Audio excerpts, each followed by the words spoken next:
하나님 말씀 히브리서 10장 23절과 24절을 한 목소리로 봉독하겠습니다. 시작. 또 약속하신 이는 미쁘시니 우리가 믿는 도리의 소망을 움직이지 말며 굳게 잡고 서로 돌아보아 사랑과 선행을 격려하며. 아멘. 자, 오늘의 말씀의 제목은 성도의 견인, 그리스도인의 견인. 여기 견인은 이끌견, 이끌인, 그래서 끌려가는 상태를 견인이라고 하죠. 여러분 가끔 자동차를 견인 돼가는 거 보셨죠? 그거입니다. 지금 나는 가만히 있는데 앞에서 차가 나를 꽂고 가는 상태, 이게 견인이에요. 견인. 우리는 개혁주의 신앙 안에서 믿음의 삶을 살고 있습니다. 개혁주의 신앙이 뭔가를 여러분 보셔야 되는데, 초대교회에는 그 믿음의 기반으로 카톨릭 교회가 생겨났습니다. 카톨릭 그러면은 이제 천주교를 우리가 얘기를 하고 있는데, 카톨릭 그러면은 이게 세계적인 교회를 카톨릭이라고 얘기를 하거든요. 카톨릭 이 교회가 생겨났습니다. 그러면서 1517년 말틴 루터로부터 종교 개혁이 일어났는데, 이게 개혁입니다. 왜 믿음의 삶을 잘 살아온 사람들이 개혁을 해야 됐을까? 종교가 정치와 결탁하게 되면 종교는 부패하게 되어 있습니다. 종교가 세상과 같이 가게 되면 썩게 되어 있어요. 그러니까 세상적인 측면으로 종교가 발전되게 되면 이제 보이는 것에 치중을 하게 되거든요. 보이는 것은 사람의 숫자도 그러고 교회를 이제 크게 짓기도 하고, 이 시대에 많은 사람들 모이기 때문에 필요해서 교회가 크게 지어지지만은 이런 것은 개혁주의 신앙의 바탕을 둔 거라고 보기보다는 좀 어렵습니다. 세상적인 측면이 강하죠. 사람들이 많이 모이면은 나누면 되지, 교회를 크게 지어가지고 할 일은 별로 없죠. 돈을 몇천억씩 들여가지고 교회를 지을 필요는 없죠. 그러니까 사람들이 많이 모이니까 카톨릭에서도 교회도 크게 지어야 되겠다. 그리고 교회 공사를 이제 크게 하면서 돈이 필요하잖아요. 돈을 이제 거두면서 그들이 면죄부를 팔기 시작했습니다. 그러니까 이 면죄부를 사게 되면은 구원받을 수 있다, 이런 거잖아요. 기가 막힐 일입니다. 그리고 여러분 헌금들을 교회에 하셨잖아요. 그때도 헌금을 다 했죠. 헌금 설교를 사실 할 계획이 전혀 없었는데, 이 설교가 나오는 것은 아침에 주시는 그 마음 때문인 것 같아요. 주님이 왜 성도들이 교회에 오는데 헌금함 옆에 앉아 계셨을까? 여러분 헌금 설교하면 별로 편치가 않죠. 그러나 저는 아주 자연스럽습니다. 헌금 설교하는 것이. 주님이 그걸 이제 보고 계신 거거든요. 이제 그러면서 그 사람들이 던지는 그 동전의 그 소리에 의해서 연옥에 가 있는 조상들이 구원받는다, 이렇게까지 얘기를 했습니다. 그러니까 보고 있을 수가 없어요, 그거 자체를. 제가 설교를 듣는다든지 강의를 듣는다든지 할 때 그 강의 자체를 정말로 듣기 어려운 상황이 가끔 있습니다. 근데 하나님 말씀을 볼 때 이거를 인간적인 아주 시각으로 이걸 볼 때 저는 이게 동의가 안 되는 거고, 아버지의 마음이 느껴지지 않으니까 견딜 수가 없이 고통스럽습니다. 그 자리에 가게 되면은. 이제 그거죠. 루터가 아주 이 종교가 타락했단 말이에요. 세속으로 물들어 가는 거예요. 그래서 안 되겠다 싶어가지고 말틴 루터를 출발해가지고 개혁주의자들이 그때 생겨났습니다. 그래서 우리는 그 개혁주의 바탕하에서 신앙생활을 하고 있어요. 그러니까 천주교와 카톨릭하고 우리하고 많이 다른 측면이 있죠. 그러면서 우리는 개혁주의 신앙 바탕에서 신앙생활을 하고 있는데, 개혁주의 가운데도 크게 두 갈래로 지금 나눠지고 있습니다. 그 한 갈래는 알메니우스가 주장하는, 우리가 늘 얘기했던 알미니안주의, 그것과 존 칼뱅이 얘기했던 칼빈주의가 이게 갈라지는 것입니다. 이 정도는 여러분들이 알고 계셔야 되겠죠. 개혁주의 신앙을 여러분들 기반으로 신앙생활을 한다 하게 되면 이 정도는 아셔야 되는데, 우리는 존 칼뱅이 교리로 만들어 놓은 그 바탕에서 신앙생활을 하고 있어요. 교리라고 하는 것은 하나님의 말씀을 기준하여 조직화하는 것입니다. 다른 게 아니에요. 하나님의 말씀을 기준하여 하는 것이죠. 똑같은 말씀을 가지고도 해석을 두 가지로 했단 말이에요. 그게 로마서 이제 8장에 나오는 해석인데 좀 이따 얘기하겠지만은, 여러분들이 알아야 될 것은 이 알미니안주의와 이 칼뱅주의로 나눠지는데, 우리는 칼뱅의 어떤 주의로 가고 있단 말이에요. 알미니안주의는 뭐냐 그러면은, 물론 하나님의 은혜로 구원을 받되, 구원이라고 하는 것은 우리가 거기에 허락을 해야지만이, 손을 내밀 때 내가 손을 잡아야지만이 하나님께서 우리를 구원한다, 이 사상 하나 하고, 우리가 얘기하고 설교하고 계속 얘기했던 것은, 우리가 하나님 손을 내밀 때 우리가 그 손을 거부할 수 없는 하나님의 손을 이끄셔서 우리를 구원한다, 이게 칼뱅주의입니다. 우리는 그런 과정으로 설교를 하죠. 그러면서 오늘 성도의 견인이라고 하는 이것도 칼뱅이 기독교 광요라는 책을 썼는데, 그 중에서 이제 성경에 5대 교리라는 것이 있어요. 이건 이제 설명을 좀 드리면은 이런 것입니다. 5개가 나오잖아요. 첫 번째, 사람은 전적 타락했다. 완벽하게 타락했다. 이겁니다. 두 번째는 무조건적 선택. 우리의 구원이 어떤 조건이 들어가게 되면은 여러분 구원받을 사람 전혀 없습니다. 그래서 우리가 구원받는다라고 하는 것은 하나님께서 조건을 보고 구원하지 않는다. 그냥 하나님의 언약에 의해서 우리를 구원했다, 이거예요. 그리고 이 제한적 속죄, 이런 것들이 많이 이제 논란의 대상이 될 수 있는데, 하나님은 만인을 사랑하시기 때문에 모든 사람들 다 구원한다, 이렇게 가는 사람이 있어요. 그러나 우리는 하나님은 예정 가운데 택할 자들만 구원한다, 이게 제한적 속죄예요. 그러니까 죄를 속죄하는데 제한되어 있다. 그리고 그 가운데 우리가 들어있다. 그러면은 유기될 자들이 있다라고 하는 거예요. 구원받지 못하고 같이 신앙생활을 하고 같이 스타트했어도 그 중에는 거기에 가라지도 있고 알곡도 있잖아요. 양도 있고 염소도 있고, 어떤 사람은 오른편에 앉고 어떤 사람은 왼편에 앉고, 주님도 계속 말씀하시잖아요. 그냥 같이 신앙생활 했어도 그 가운데는 정말 속죄받은 사람이 제한적으로 있다, 이런 거예요.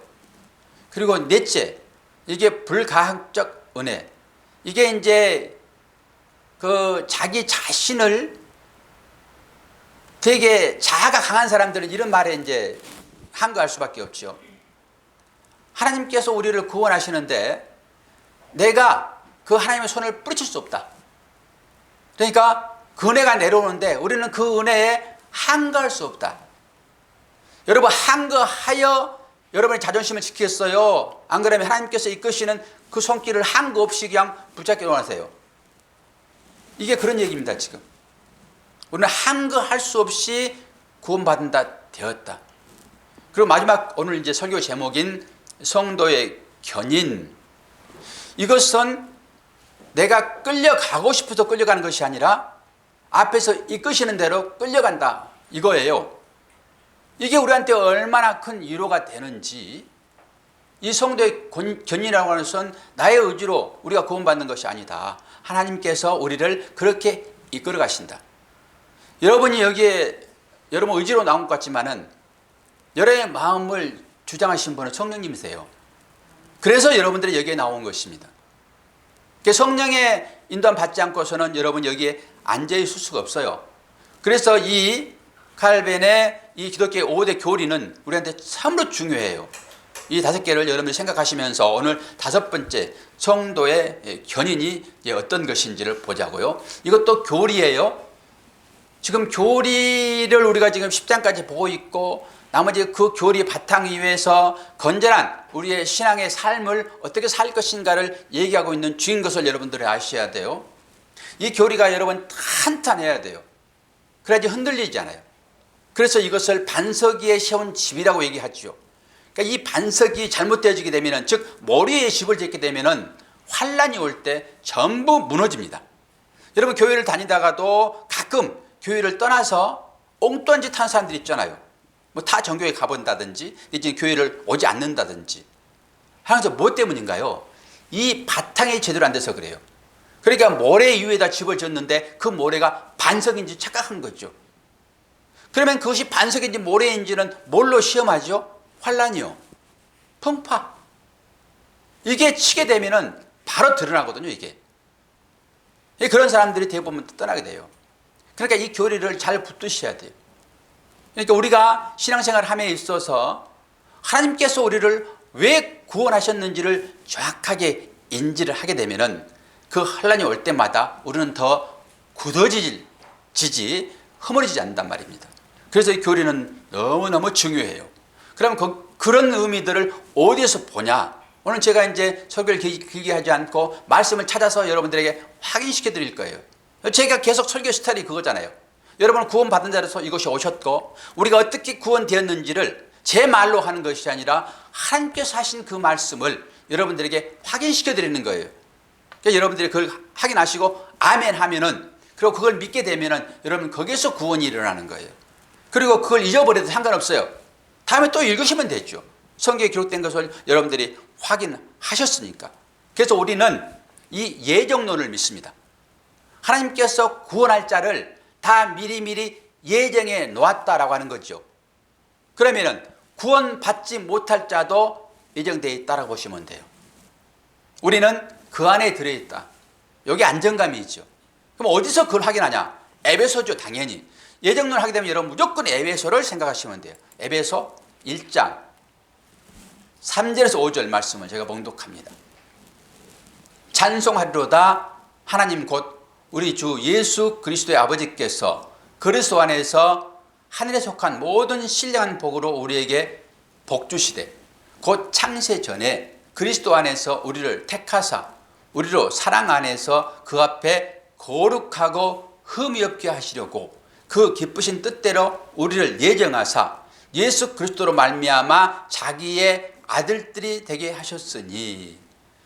여러분이 지금 이 글을 읽고 이 말씀을 읽고 여러분 지나가 버리게 되면은 기억이 남지는 않습니다. 제가 띄워드리는 말씀들을 여러분들이 스스로 성경을 찾아가지고 형광펜을 가지고 체크를 해 놓으셔야지만이 여러분이 다음에 성경 통독할 때 이 말씀이 들어와요. 오늘 듣고 물론 아멘을 했어도 여러분이 확인한 것이기 때문에 크게 문제는 없으나 이건 제가 자막을 써서 띄워드리잖아요. 이게 성경 말씀인지 아닌지를 어떻게 아세요? 제가 그 사이에 말을 좀 넣기도 하고 빼기도 할 수 있겠죠. 그러나 공인된 성경책을 여러분들이 보셔야 돼요. 그래서 성경에서 이걸 확인하시고 아 그렇구나, 여기에 기록되어 있구나. 뭐라고 얘기하지요? 4절에 창세 전에, 창세 전이면은 하나님께서 이 우주를 만물을 만들기도 전에 하나님의 계획 가운데 있었던 거예요. 우리가 창세 전에 그리스도 안에서, 그리스도는 뭐예요? 기름 부은 자, 십자가에서 자신을 못 박혀서 피 흘려서 누군가를 구해줄 자가 기름 부은 자예요. 그렇게 창세 전에 십자가는 섰다라고 그렇게 해석하는 거죠. 지난번에 계속 이런 말씀을 해드렸어요. 그리스도 안에서 누구를 택했다고요? 우리를 택했다. 여기에 여러분 이름을 집어넣으셔야 돼요. 여기에 자기 이름이 딱 들어가게 되면은 여러분이 믿음으로 보아주는 거예요, 하나님께서. 그러니까 우리는 언제부터 예정됐다? 창세 전에요. 이 우주가 만들기 전부터 하나님의 그 계획 가운데 삼위일체 하나님이 회의를 통해 가지고 우리를 낳게 하셨다고요. 그런데 그 사람들이 어떤 사람은 2000년 전에 오기도 하고 어떤 사람은 5000년 전에 오기도 하고 어떤 사람은 우리 제일 아기 작년 10월 달에 왔어요. 그런데 우리와 함께 하나님의 계획 가운데 들어있던 자예요, 저자가. 이 땅에 나오니까 우리의 자녀처럼 생각되어지지만 똑같아요. 이게 그 얘기입니다, 지금. 그러니까 그 영혼이 각자의 이름으로 왔다고요. 그러니까 우리의 자녀들을 여러분 내 자식으로만 생각하지 마세요. 창세에 나와 함께 하나님께서 이 땅에 구원시키려고 보내신 자들이에요. 다들 하나님의 자녀입니다. 우리 자녀가 아니라. 그러나 육을 입고 있기 때문에 살과 뼈는 누가 줬어요? 부모님이 줬죠. 부모님이. 하나님의 창세전에 우리가 그렇게 구원됐다. 이 하나의 말씀만 가지고도 우리는 얼마나 큰 위로를 받는지요. 창세전에 어떻게 우리를 구원했는가라고 하는 것이죠. 이 말씀을 한 대여섯 개를 쭉 띄워드립니다. 요한복음 10장 28절 29절 같은 맥락입니다. 우리는 구원받았다라고 하는 거예요. 지금 밑에 지금 반석을 놓는 것입니다. 믿음의 집을 짓기 전에. 믿음의 집을 짓는 것은 우리의 행위가 나오는 것이니까 그 행위 하기 전에 먼저 지금 계속 바닥을 탄탄하게 다지는 거예요. 내가 저희에게 영생을 주노니 영원히 멸망치 아니할 터이요 저희를 내 손에서 빼앗을 자가 없느니라. 할렐루야. 저희를 주신 내 아버지는 만유보다 크심에 아무도 아버지의 손에서 빼앗을 수 없느니라. 얼마나 위로가 됩니까? 빌립보서 1장 6절 너희 안에서 착한 일을 시작하신 이가 그리스도 예수의 날까지 이르실 줄을 우리가 확신한다. 이건 믿음이죠. 우리 믿음. 데살로니가전서 후서 3장 3절 주는 미쁘사 저희를 굳건하게 하시고 악한 자에게서 지키시리라.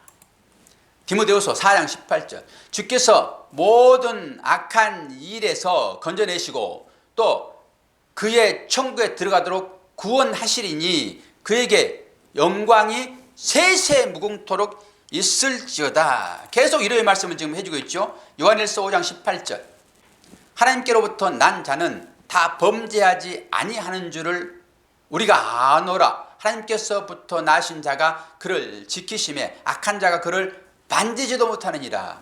여기에 참 해석을 좀 요하는 그런 부분이죠. 하나님께로 난 자, 즉 거듭난 자, 디모데와 같이 거듭난 자, 우리를 얘기하는 것이죠. 거듭난 자는 범죄하지 아니한다 이렇게 얘기하죠. 근데 여러분 범죄 안 하세요? 일반적인 그런 사소한 것을 얘기하지 않죠. 여기서 범죄라고 하는 것은 구원받지 못할 죄를 얘기를 해요. 그러니까 도덕적인 윤리적인 그런 측면에서의 죄도 죄예요. 그러나 그거 했다 해서 구원받고 못 받고 하지 않는단 말입니다. 그러니까 하나님께로 거듭난 자는 다시 범죄하여 구원받지 못할 자가 안 된다라고 하는 것이죠. 그리고 마지막에 뭐라고 그래요? 악한 자, 즉 사단입니다. 이거는 하나님께로부터 나신 자 그리스도가 그를 지킨다라고 하는 거예요. 우리를 지키는 것입니다. 그렇기 때문에 사단은 우리를 만지지도 못하느니라. 그러면은 사단이 만지지도 못하게 되면은 우리의 삶은 전혀 환란이 없어야 되죠. 우리가 생각하는 거잖아요. 말씀을 그대로 보면은 악한 자가 만지도 못하면 우리는 평안한 상태에 임하게 되는 것이죠. 그런데 그렇습니까? 여러분 삶이 악한 자가 만지도 않는 것 같아요. 악한 자가 맨날 쫓아다니는 것 같지 않습니까? 그런 얘기는 아니겠죠. 구원과 연관되어 있습니다. 우리의 구원은 창세전에 예정되어 있기 때문에 사탄이 우리를 만지지도 못한다 그런 의미예요. 그러니까 이걸 문자적으로 풀게 되면은 일반 삶으로 나오는 거예요. 그런데 왜 나를 만지지도 못하는데 악한 것들은 나는 이렇게 힘들어? 죽을 지경에 서 있는 사람이 우리한테 있잖아요. 그럼 말이 안 맞잖아요. 이게 그런 의미가 아닌 것을 여러분이 잘 아셔야 됩니다. 결정적인 증거가 여기 있습니다. 로마서 8장은 여러분들이 매일 읽어도 좋아요. 아주 애오면은 제가 제주도 보내드린다고 했었죠. 김덕 집사님 그때 애운다고 하셨지 않았어요? 제주도 가시려고? 잊어버렸죠. 누구든지 이 8장을 다 외우면은 제주도 왕복 티켓 제 사비로 끊어드립니다. 효주 씨 한번 도전해 보세요. 네. 친구 없으면 제가 같이 동행할 수도 있어요. 그럴 리는 없겠지만은 요한복음 로마서 8장만 여러분 암송해 보십시오. 그러면 엄청나게 파워풀한 여러분들의 생이 펼쳐질 것입니다. 그런데 우리가 그걸 못해요. 여기에 예정이 너무나 정확히 들어있고 이 말씀에 따라서 알미니안주의와 칼뱅주의가 갈라지는 거예요. 여기에서 해석을 그렇게 한다니까. 똑같은 말씀을 가지고 다른 말씀 가지고 싸우지 않아요. 똑같은 말씀을 나는 이렇게 해석하고 저는 저렇게 해석해요. 그러나 해석을 잘못했다 해가지고 구원이 있고 말고 하는 건 아니에요. 얼마나 풍요로운 삶을 살 것인가, 얼마나 진리 안에서 자유를 누리며 살 것인가, 그거죠. 로마서 8장 29절과 30절과 38절과 39절. 하나님이 미리 아신 자들을 또한 그 아들의 형상을 본받게 하기 위하여 미리 정하셨으니 이는 그로 많은 형제 중에서 맏아들이 되게 하려 하심이니라. 또 미리 정하신 그들을 또한 부르시고 부르신 그들을 또한 의롭다 하시고 의롭다 하신 그들을 또한 영원롭게 하셨느니라. 내가 확신하노니 사망이나 생명이나 천사들이나 권사들이나 현재일이나 장래일이나 능력이나 높음이나 깊음이나 다른 어떤 피조물이라도 우리 주 그리스도 예수 안에 있는 하나님의 사랑에서 끊을 수 없으리라. 할렐루야. 할렐루야. 100번 해야 돼. 100번. 어떤 경우에도 우리는 그리스도 예수 안에 있는 그 하나님의 사랑에서 끊을 수 없다라고 하는 것입니다. 보석줄로 꼭꼭 묶고 있기 때문에 청년검을 가지고 끊어야 돼. 끊어지 않아요. 그런데 여기 이제 9절 30절 보게 되면은 우리의 구원의 서정이 여기에 그대로 기록되어 있습니다. 구원의 여정이요. 이런 방법으로 우리가 이제 구원 받을 것인데요. 어떻게 하냐고요? 30절 보니까 미리 정하시고, 이게 예정입니다. 그러니까 미리 정하신 자를 그들을 부르세요. 그러니까 구원받기로 정한 자들을 부르셔서 여러분들이 여기 앉아 계신다고요. 그리고 그들을 뭐라고 해요? 의롭다 그래요. 그게 여러분들의 칭의입니다. 칭의. 이건 내가 내 자신이 잘나서 나 의로워 이런 게 아니라 구원할 자가 다 점검해가지고 합격 이렇게 판정을 내리신 분이 여러분들에게 합격, 이게 의로움이에요. 요거 칭의. 요 칭의로 여러분들 구원받는 것입니다. 그런데 여기에 자격이 필요해요. 오늘 자격이 필요 없다고 했잖아요. 지금 칼뱅이 오리 교들을 통해 가지고.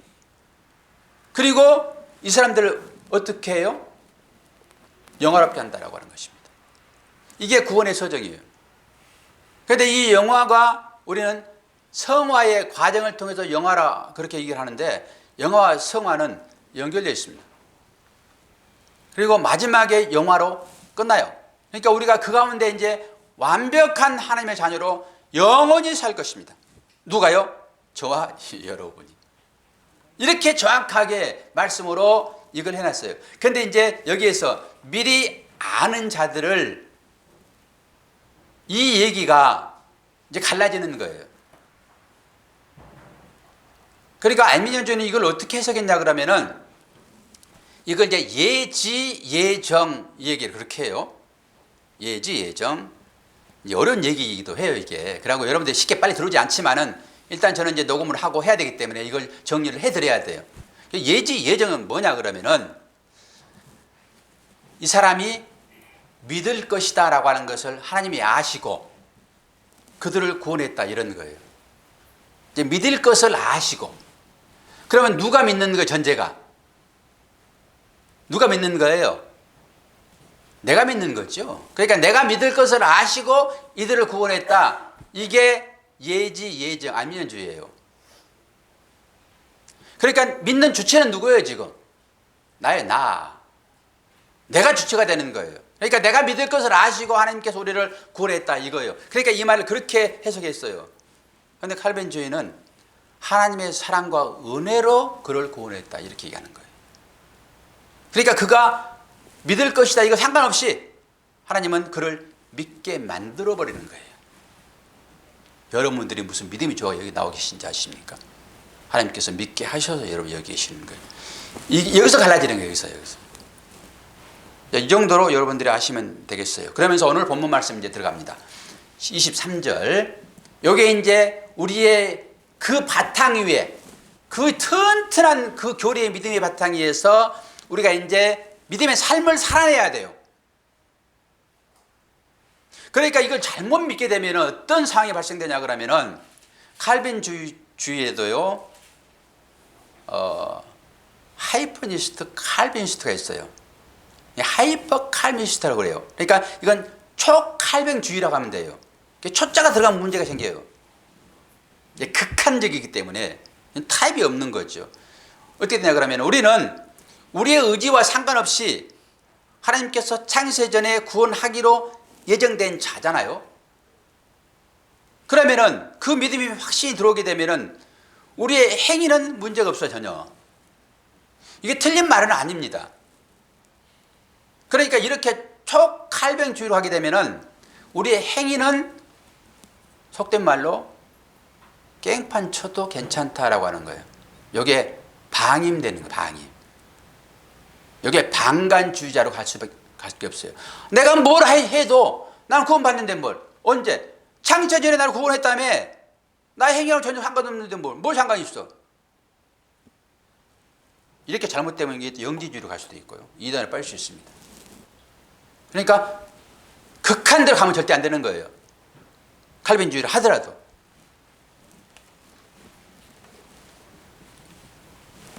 오늘 이 말씀을 통해서 우리가 이제 살펴볼 것은 이 한 절에서 세 가지를 한번 뽑아서 오늘 설교를 진행할 건데요. 여기에 세 가지 생각할 문제가 있어요. 이 말씀 중에서 첫 번째, 믿음의 도리예요. 믿음의 도리. 요건 이제 그 믿음의 바탕 위에서 우리가 어떤 믿음의 삶을 살 것인가를 지금 히브리서 기자는 우리에게 요구를 하고 있단 말입니다. 그 전까지는 계속 교리 논리로 갔었고 예수 그리스도가 어떤 분인지를 계속 주장했잖아요. 그리고 그 예수 그리스도를 구주로 받아들인 사람들이 이제는 어떤 삶을 살아야 할 것인지가 오늘부터 나온단 말이에요. 23절부터. 우리 지난 주일날 23절 읽었잖아요. 그럼 설교는 안 했죠. 여기서 뭐예요? 믿음의 도리 이거 하나 뽑고요. 그리고 굳게 잡자라고 하는 것도 한번 뽑아요. 이건 전부 우리들의 어떤 믿음의 행위를 많은 동사잖아요. 동사. 그리고 움직이지 말고 굳게 잡자 이것도 하나 뽑아봐요. 그래서 세 가지를 한번 뽑아보면서 이걸 살펴볼 건데요. 첫째, 믿음의 도리는 무슨 말인가? 제가 좀 써놓은 것을 쭉 한번 읽어드릴 테니까 여러분들이 생각을 한번 깊게 하세요. 첫째, 믿음의 도리는 자기가 그리스도인이라고 공적으로 선언할 때 엄격하게 서약하는 내용입니다.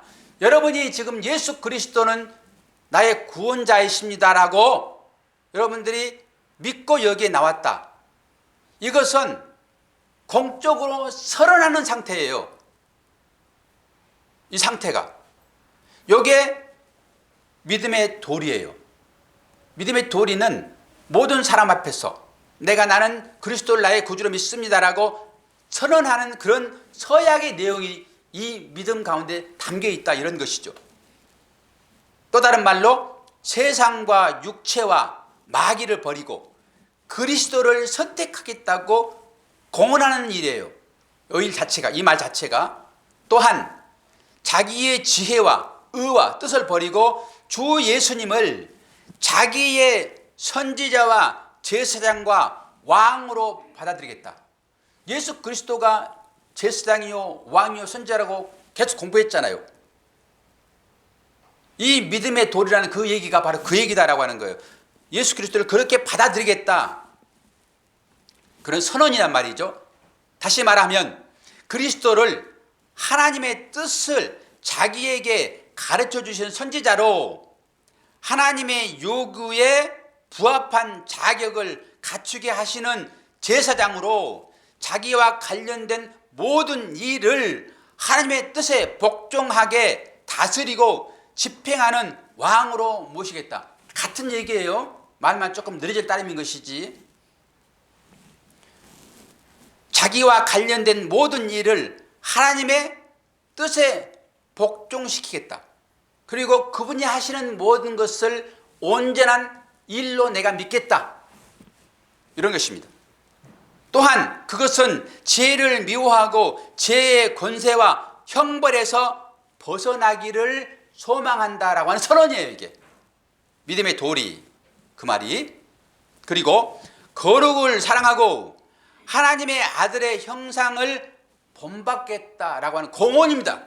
믿음의 도리는 또한 자기는 하나님을 거슬러 싸우는 모든 무기를 다 버리고 이제는 온전히 하나님의 의로운 요구에 복종하겠다, 이 뜻입니다. 그러니까 하나님을 거스리는 무기들이 우리한테 있습니다. 다양할 거예요.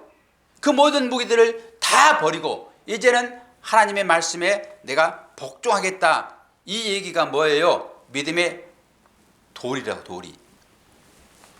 자기를 이제는 진심으로 그리스도 예수를 주로 삼겠다, 이 한마디입니다. 사도 베드로가 이 얘기했죠. 너는 나를 누구라고 그러니? 너는 나를 누구라고 고백하니?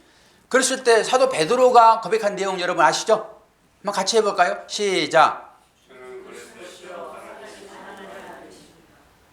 현주 씨가 옛날에 다 배웠던 거예요. 학교 다닐 때. 잊어버려서 그렇지.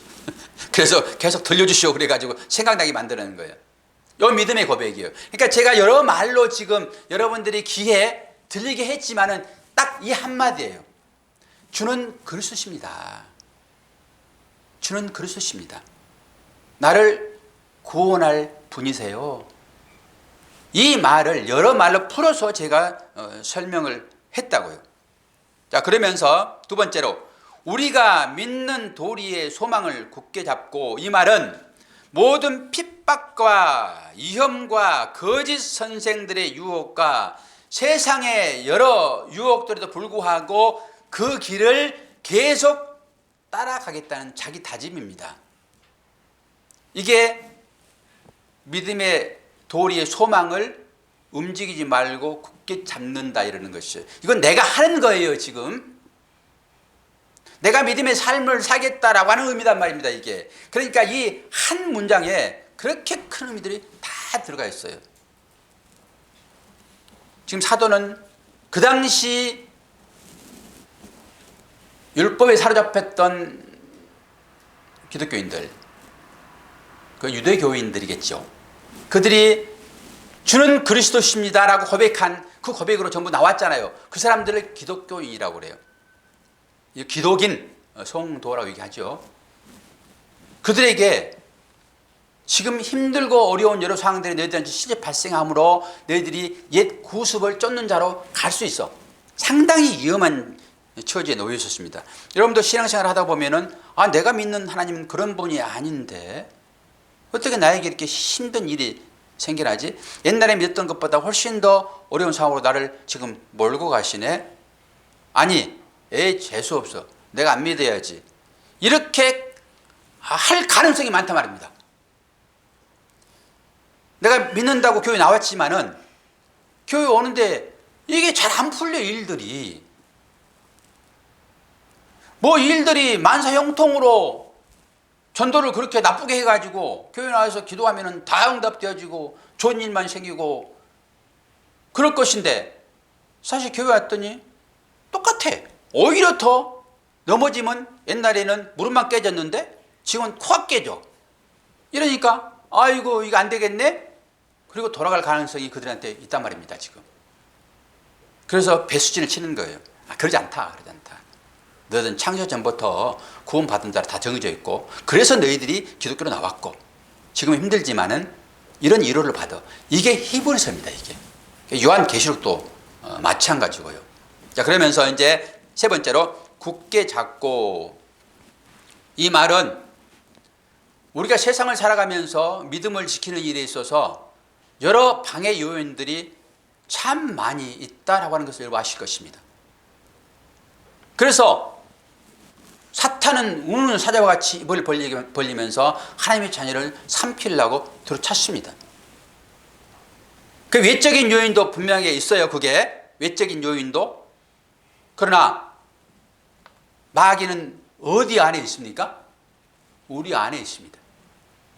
그래서 우리를 계속 하나님의 자녀의 삶을 살지 못하도록 우리를 유혹합니다. 거기에 삼켜질 가능성이 많아요. 그래서 사도 바울도 그런 고백을 합니다. 내 안에 두 법이 있다. 그래서 날마다 죽는다고 얘기하는 거예요. 이 사망의 몸에서 누가 나를 좀 건져낼까? 이 유혹이 우리 가운데 있다고요. 이게 옛사람의 흔적이라고 말씀드렸죠. 우리는 거듭난 자예요. 그래도 불구하고 삶 가운데 옛 흔적들이 그대로 남아서 그게 상처가 돼가지고 우리를 힘들게 한다고. 여러분 이거 하나만 분명히 좀 합시다. 저는 여러분을 믿기 때문에 여러분이 이 설교를 들어도 여러분 실족하게 넘어지거나 그러지 않을 거라고 저는 믿습니다. 여러분 생각해 보세요. 지금까지 우리의 신앙의 형태는 어떤 것이었죠? 계속 쌓이는 형태였습니다. 여자들은 뭐 하면서 산다고 그랬죠? 화장하면서 산다고요. 계속 자기를 꾸며요, 꾸며. 그러면 자기의 본 모습은 감춰지는 것입니다. 그래서 다른 사람들에게 본 모습이 아닌 포장된 자기의 모습이 보여지는 거예요. 그래서 포장도 하고 화장도 하고 자꾸 치장도 합니다. 그래서 계급장도 달고 가발도 쓰고, 가발 쓰시면 없죠. 상처될 수 있는데. 다 그래서 어떻게든 간에 또 피부 관리도 하고 그러면서 남들한테 나는 이런 사람이야 라고 하는 거거든요. 이건 뭘 얘기하냐 그러면은 너의 그 모든 부조리, 너의 그 수치, 그 수치심, 그것을 다른 방법으로는 감춰낼 방법이 없어서 주님이 당신의 옷을 벗어서 우리에게 입혀주신 거거든요, 이게. 근데 우리는 그걸 입고 다녔더니 처음은 너무 좋았어요, 그게. 빨간색이니까. 그런데 시간이 가면서 그 빨간 빛이 그대로 있어요. 흐려져. 그러니까 이게 남들한테 보여주기가 조금 그래요. 그러니까 그때부터 이제 자기가 뺀트 칠하는 거예요. 아, 이 빨간 건 너무 귀찮아. 이거 평생 이거 입고 살다 보니까 너무 이제 뉘가 났어. 내가 조금 다른 색깔을 칠해볼까? 그리고 무지 색깔도 칠하기도 하고, 아니야. 어떤 여자는 그 황금 색깔 좋아하더라고. 나도 한번 해볼 거야. 그리고 황금 색깔로 다 칠하기도 하고. 우리의 삶이 그거 아닙니까? 실제적으로. 그러면은 주님이 우리를 이제 구원하겠다라고 마지막에 전부 다 1년 정도로 딱 세울 건데, 그때 내가 포장했던 그걸 그대로 천국으로 인도하는 그 옷으로 입혀줄까요? 다 벗겨내겠죠. 그러면서 내가 너 입혀준 그 옷 지금도 입고 있어? 이걸 확인하겠죠. 그러니까 잔치집에서 자기가 만들어서 입고 간 그 옷 입은 사람은 쫓기라는 거예요. 그 얘기를 지금 하고 있는 거죠. 너무 이게 절묘한 해석이 아닙니까? 그럼 하나님께서 우리들을 어떻게 하시겠어요? 내가 그동안에 나를 나되게 하는, 여러분들은 전부 다 뭐가 여러분이에요? 여러분이 쌓은 그것이 여러분이에요. 나는 서울대 나왔어. 나는 누구의 자녀야. 그리고 나는 이런 회사의 사장이야, 회장이야, 나는 성남시장이야. 이것이 여러분들이에요.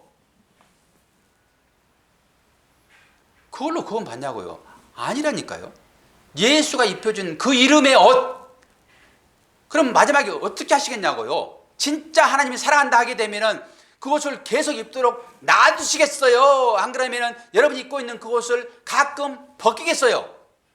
효주씨, 너무 명쾌하지 않습니까? 그런데 목사가 강대상 앞에서 기도만 하십시오. 여러분 모든 것들이 다 형통할 것이고 여러분이 요구한 대로 다 틀어질 것입니다. 하나님은 그걸 벗겨내시려고 하는데 그런 거짓 선자가 돼가지고 하나님은 그렇지 않을 거예요. 이게 이스라엘 백성들 아니었습니까? 예레미야가 너희들은 팔려갈 거야. 그러니까 하나님을 믿었던 이스라엘 백성들이 무슨 하나님의 말씀을 가지고 있는 우리들이 저 악한 대적들에게 어떻게 팔려가니? 하나님의 법을 가지고 있는 우리가 어떻게 이방인들에게 팔려가냐고. 너 거짓 선자 아니야? 예레미야가 참선자 아버지 다 거짓 선자예요. 이 거짓 선자가 와가지고 무슨 소리 하고 있어? 안 팔려가. 그러니까 예레미야를 핍박하는 것입니다. 근데 마지막에는 다 팔려갈 것을 이 사람들이 이제 알아요. 근데 예레미야는 70년이야? 그랬더니 거기서도 또 아니 70년 안 되고 잠깐일 거야. 또 이렇게 거짓말을 해요.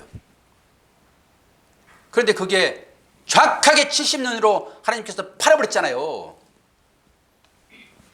이거 하나만 여러분들이 정확히 정리를 해도 기복신앙에 빠지잖아요. 기복신앙은 망하는 신앙이 망하는 신앙. 그런데 우리는 어떻게 하면은 좀 잘 보일까라고. 얼마나 잘못된지 아십니까, 여러분? 자, 그러면서 우리는 이제 어떤 삶을 살라고 얘기하는지를 말씀을 통해서 보겠습니다. 오호라, 나는 공고한 사람이로다. 이 사망의 몸에서 누가 나를 건져내랴. 이게 사도 바울이 자기의 실체를 보면서 그가 거듭난 자이고 그는 정말로 위대한 하나님의 종 아니었습니까? 그런 만사형통으로 그를 편안하게 해주셔야죠, 하나님께서. 그런데 어떻게 이러한 고백을 지금 하고 있냐고요. 이게 믿음의 실제인 것입니다, 여러분. 이런 말씀을 다 싫으니까 다 배척해버리고 신명기에 나와 있는 폭의 폭을 이것만 갖고 가는 거예요. 잠언서 4장 23절 무릇 지킬 만한 것보다 더욱 내 마음을 지키라. 생명의 근원이 여기서 나음이니라. 우리에게 주신 계속 싸우라라고 하는 의미로 지금 주는 거예요. 믿음의 삶을 살아라 이런 거예요. 지금 여러 가지 어려운 일이 분명히 있을 것인데 너희들은 이런 삶을 살아야 돼. 야고보서 1장 17절 하나님의 아버지 앞에서 정결하고 더러움이 없는 경건은 곧 과와 과부를 그 환난 중에 돌아보고 또 자기를 지켜 세속에 물들지 아니하는 이것이니라. 이거 외우셔야 돼요. 경건이 뭐라고요? 참 경건. 우리 경건한 삶을 살기를 계속 얘기하잖아요. 경건은 뭡니까? 고와 과부를 환난에서 돌아보고 자기를 세속에서 지키는 것입니다. 그러니까 이웃사랑이 나와야 되고요. 우리 삶 가운데서 나의 삶을 여러분 돌아보셔야 돼요. 세상 사람들보다 여러분의 삶이 더 핫발이 되면 되겠습니까? 그들보다 더 차원이 높은 삶을 여러분이 사셔야지. 나 구원받았으니까 나는 어떤 일이 해도 상관없어. 나 구원받을 건데 뭘. 이렇게 하면 되냐고요. 그럼 왜 이런 말씀들을 주시냐고요. 그렇게 구원받아 확신 있는 사람들에게. 사도행전 이 말씀을 좀 잘 정리하고 오늘 설교를 좀 마치겠어요. 오늘 4페이지까지 해놨는데 좀 끝냅시다. 일찌감치. 여러분들이 이 말씀 한 절 가지고 또 의미만 깨달아지게 되면은 여러 말씀을 굳이 왜 증거로 돼요? 증거 하나면 족한 것을 여러분들이 믿음이 좀 떨어져 버리고 잘 헷갈리니까 여러 가지 증거들을 지금 제가 대드리는 거예요. 성경 한 구절에서 여러분이 깨달아지게 되면 그게 믿음이에요. 거기서 구원이 일어나는 것입니다. 근데 그게 안 되니까 계속적인 말씀으로 우리에게 이 말씀을 주시는 것이죠. 우리 행위가 어떤 것인지 보자고요. 사도행전 27장 22절에서 24절까지와 31절을 굳이 여기다 써놓은 것은 여러분 이해를 하셔야 되겠죠. 내가 너희를 권하노니 이제는 안심하라. 너희 중 생명에는 아무 손상이 없겠고 오직 배뿐이니라. 나의 속한 바 곧 나의 섬기는 하나님의 사자가 어젯밤에 내 곁에 서서 말하되 바울아 두려워하지 말라. 내가 가이사 앞에 서야 하겠고 또 하나님께서 너와 함께 행선하는 자를 다 내게 주셨다 했으니 31절 바울이 백부장과 군사들에게 이르되 이 사람들이 배에 있지 아니하면 너희가 구원을 얻지 못하리라 하니 이 말씀은 사도 바울이 지금 로마로 압송해가는 과정이에요. 포석줄에 묶여가지고. 그런데 이제 유라굴로라고 하는 큰 풍랑이 일어나가지고 지금 다 죽게 생겼습니다. 지금. 그럼 모든 짐들을 다 지금 버리고 있는 상황이거든요. 그때 살아남겠다고 바울과 함께 끌려갔던 죄인들이 지금 탈출하려고 하고 있습니다. 지금. 그런데 뭐라고 약속하고 있죠? 두려워하지 말라. 내가 행선하는 이 모든 사람들을 너에게 줬다. 이건 뭐야? 안전하게 지키겠다 이런 거잖아요. 바울의 네 생명을 내가 지킨 것처럼 이들을 지키겠다. 이게 언약입니다. 우리가 초반에 우리는 구원받은 자로 어떤 자인가라고 밑에 바닥을 깔듯이 이 언약이 사도 바울에게 주어졌다고요. 그러면 그들이 뛰어서 내려도 혼자 가든지 말든지 무슨 상관이 있냐고요. 하나님께서 지켜줄 것인데. 그래도 불구하고 뭐라고 그래요? 이 사람들이 지금 배에 있지 않게 되면 뛰어내려가지고 각자 도생하게 되면 큰일 난다. 못 내려가게 해라 라고 하는 거예요. 이게 구원의 방편입니다. 우리들이 구원을 다 받았다고 얘기를 하고 있지만은 우리들의 믿음의 행위를 통해서 하나님은 우리의 믿음을 완성하세요. 구원을 완성하세요. 요 의미를 지금 계속 이 한 절을 통해서 얘기를 하고 있다고. 이런 것일 수 있어요. 숲이 있잖아요. 숲이 포도나무를 심었습니다. 나무를 심었는데 거름도 안 주고 뭐 전혀 관심이 없어요. 뭐 가르치기도 하지 않고 그리고 그냥 방치해놨어요. 그럼 이게 농부가 할 일입니까? 이게 온전한 열매를 주인이 원하는 열매로 이게 맺어집니까? 농부의 할 일은 거름도 두고 도랑도 치고 물도 주고 가지도 쳐서 풍성한 열매를 맺게 하는 것이 농부의 역할이에요. 구원은 하나님께서 그런 방법으로 이루시겠다라고 하는 거예요. 이게 구원의 방편이에요. 한번 구원했으니까 나는 전혀 살면서 믿음의 삶과 상관도 없이 나는 구원받았어. 여러분 이거 보십시오. 당신은 종교가 무엇입니까? 기독교요. 그리고 교회는 안 나와. 그리고 자기 편리한 대로 다 살아. 그리고 가끔 한 번씩 교회 와요. 그러면은 이 사람이 구원 받은 자예요? 구원 못 받은 자예요? 뭐라고 그러는데 알아들을 수 있는 방언을 하니까. 아니 구원 받은 자예요? 구원 못 받은 자예요? 알 수는 없지요. 그러나 그 사람들의 행위로 보게 되면은 과연 구원받은 은혜를 경험한 사람이라 하게 되면은 그럴 수 있겠는가라고 하는 생각을 우리가 할 수밖에 없죠. 구원이라고 하는 것은 하나님의 손에 담겨 있어서 그가 어떤 때 열심을 알 수 없어요. 그러나 진짜로 거듭난 자, 은혜가 들어와서 정말로 하나님만 생각하면 그냥 눈물이 절절 흐르고 그 마음을 생각하게 되면 내가 너무 감사하고 기쁘고 어떻게 나는 이런 나를 하나님께서 택하셔서 예배자로 하나님께서 인도하실까라고 하는 그 감정이 있다 하게 되면 우리가 어떻게 예배를 소홀히 해요. 그래서 함부로 판단할 수 없으나 그런 의미로 우리가 아유 거듭난 자의 삶이 아니네 라고 얘기를 할 수밖에 없어요. 목사도 여러분들을 쉽게 판단할 수는 없지만은 여러분들의 삶의 여정을 보게 되면은 구원받았다고 하기는 하지만은 혹시 이것이 자기가 그냥 관념적으로 신앙생활을 하고 있는 것이 아닌가라는 생각을 제가 해봐요. 그러니까 여러분들도 이런 말씀을 들으시면서 생각을 해보셔야 한다고요. 어떤 것이 먼저인지를 한번 얼른 생각해 보세요. 여러분의 삶 가운데 돈도 있고 권력도 있고 건강도 있고 그러니까 이런 사람이 하나님을 찾는 것과 하나님의 은혜를 받은 사람이 그 믿음을 지키기 위하여 그것을 찾는 것과 그 차이가 무엇인지 여러분 한번 생각해 보십시오.